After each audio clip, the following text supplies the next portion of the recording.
Hey everyone, Pastor Jason here. Welcome to our final installment of this devotional series called Louder, Hearing God's Voice Through Life's Noise. I hope that this has really helped you during the season of Lent as we've traveled on this road together, helping you to just add some tools to the toolkit so that you can dial in, cut through the noise, and hear that gentle whisper that's been speaking to you.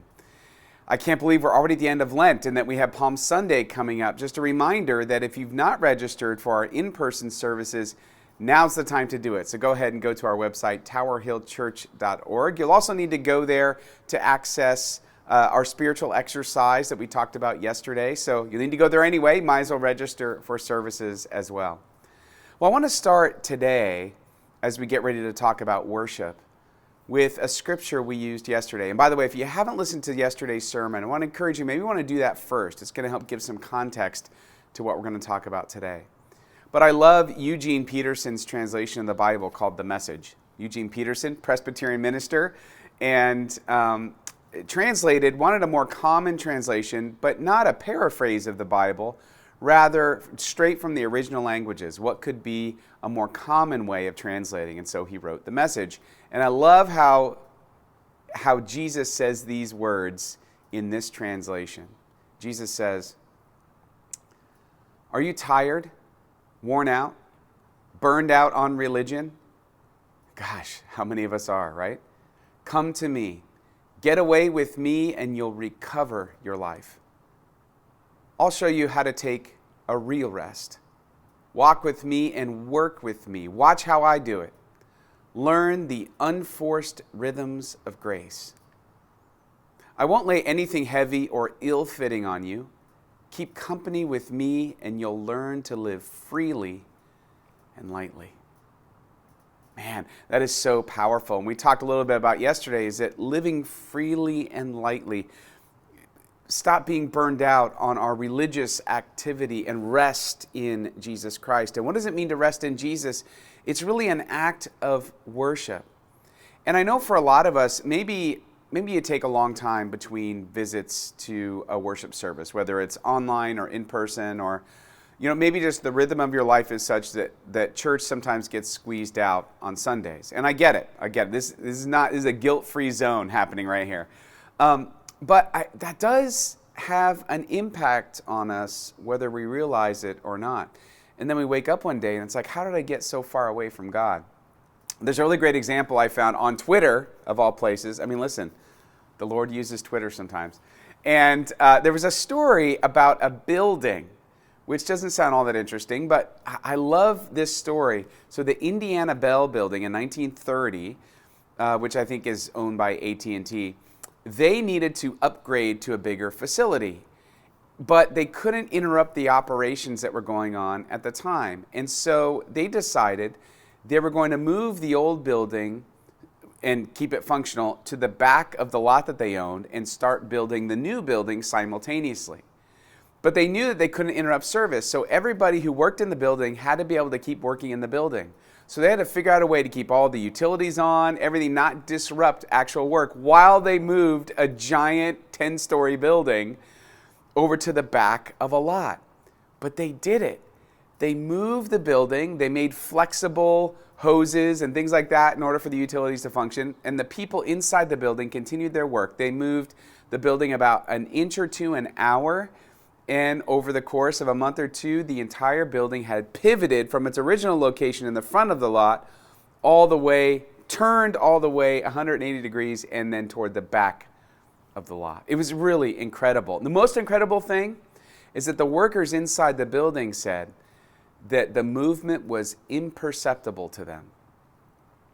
I feel like there are a million lessons in here, but one of those lessons I think can relate to this idea of worship. We could go on amidst the busyness of our lives, but we are moving further away from God the longer we spend between worships.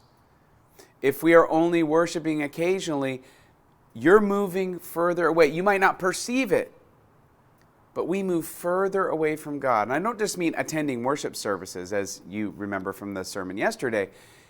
It's the act of worship. If we dry up and we don't do it, we quite imperceptibly move away from God. And then we wake up one day and we're like, gosh, how did I get so far away from God? What happened?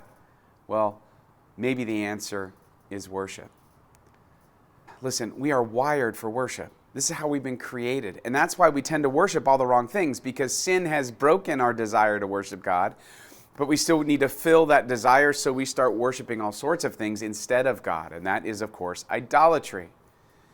And if you focus on what worship really is, the word for worship literally means to kiss the feet of the King. Now, when we do it to God, it's an act of adoration and celebration and praise and faith and reconciliation. It's an act of humility as we bow before the throne of God. But when it is used in the wrong way, well, we start kissing the wrong feet. We start kissing the idol's feet that we've put in front of us. I love how Tim Keller always talks about idols. Pastor Tim Keller from Redeemer in New York City.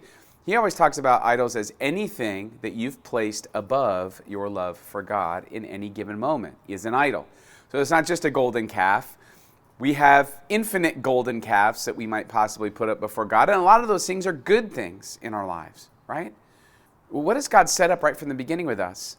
He talks about this. He says, worship me only. Remember, the first 4 commandments of the 10 Commandments are all about proper worship of God and not worshiping idols. It's really important because it has such a power over us. Is that if we don't find God, we'll fill that void with everything else. And what happens is our life gets out of whack. Like a machine that needs to get recalibrated. We just won't work right unless we are able to worship God first above everything else. It's like what Jesus said about empty worship. He said, these people honor me with their lips, but their hearts are far from me. Worship is about the heart. I think sometimes we make worship out to be about a particular style or a particular place.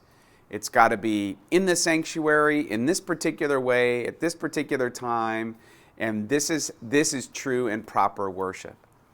But that's not what Scripture says. Scripture says, and Jesus in particular says, worship isn't about a particular style or place. It's about a posture and pace. I know it's hard because on some level we're all consumers. And we think, well, I resonate with this style of worship, or I resonate with worship at this time in this place. And that's fine, just so long as we recognize it for what it is. It's meant to draw our hearts out to God. And there are some things that resonate with us that help us to do that. But we should never put our own style or our own preferences in the top place of this is how all worship should be. Because it's not. There is no should be, except for it should be about God and God alone. What I want to encourage you to do this week, especially as we are heading into Holy Week, or we're in Holy Week, is you may want to check out those 7 ways to cultivate worship in your life that come from Foster's Celebration of Discipline. That's on the website. You can go through those. But I want to give you 3 very specific things that you can do today. The first is I want to ask you to do a little writing, just a little journaling. And not a lot, just like you're making a shopping list. The first thing I'd like you to do is to write down the answer to this question, honestly and openly with God. How have you made worship about you more than you've made it about God? Again, your way of opening your heart and the things that help you open your heart are good things. But in what ways have you elevated that over worshiping God? I think that's a good question to start with. Then the second thing is, look over that list and just ask God for a recalibration. Ask Him, pray that He'd set you right again. And then the third thing is this: how would your worshiping life be different, whether it's in your individual worship life or your communal worship life, if you expected Jesus to show up? I think we need to develop a habit of holy expectation. I'm going to hear from God today. I'm going to commune with God today. I'm going to meet with the Lord. And I'm going to be transformed. What would happen if we had that kind of expectancy? I want you to think about what's a way that you are hoping and expecting Jesus to show up in your worship this week. Again, I think if we do an exercise like this, it helps us be ready and primed for what the Lord wants to do. And I promise you this, you are going to hear His voice louder. Well, thank you so much for joining us on this journey. I pray that you have a wonderful Holy Week and a wonderful Easter, and I'll see you soon.